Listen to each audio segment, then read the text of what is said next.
best things that I've done. You know, to sit there with those designers, you know, on the Zoom calls. I would thank everybody because what I'm trying to create here hasn't been done yet. And it wasn't just about designing.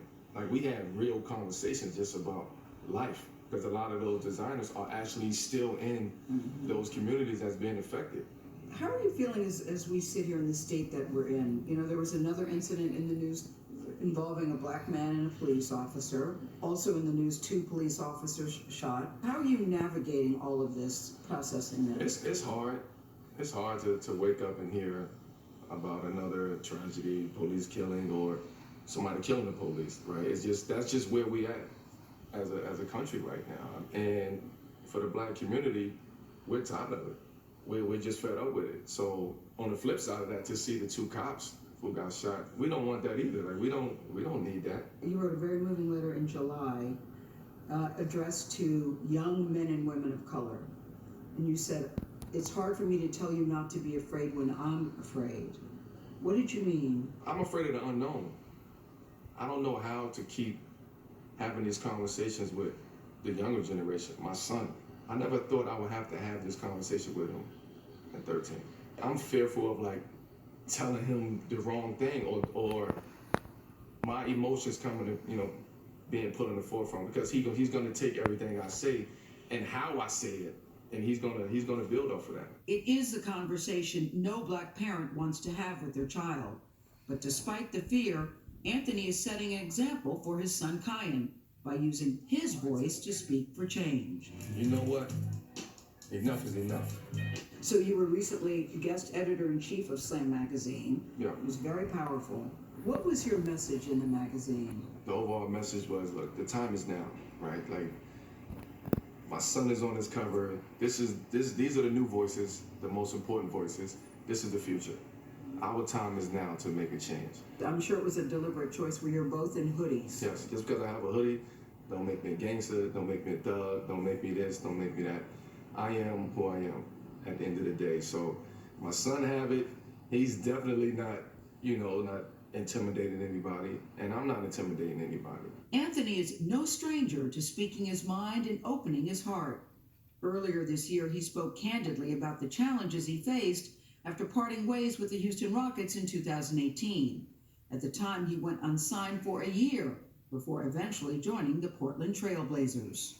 On the Uninterrupted podcast, you talked very frankly when you said you hit rock bottom and that you got through with the help of Kobe and LeBron. What did you mean? Like, it was just like, oh, this is happening? I never thought this could happen to me. Like, I was just so naive about it.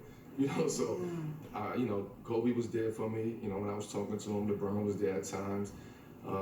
It was just certain people that would just give me little nuggets here and there. And it came from people you respected, too. And it came from people I respected, but also it came from people I didn't even know, too. Now, you're in Portland. Mm-hmm. And when you went to Portland, did you think that Portland would be the place for you? Because you're kicking butt in Portland. I didn't think that. I didn't know what to think by the time I got to Portland. I could just tell you I had worked so hard, mentally, emotionally, spiritually, to get to the point where I was able to accept it.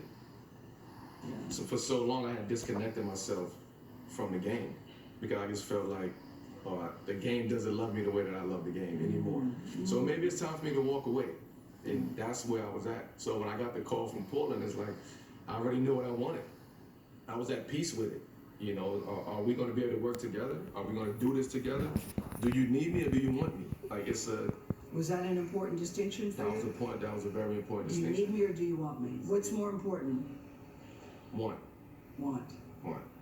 Because if you want me, then you would do everything that you have to do to make it work, right?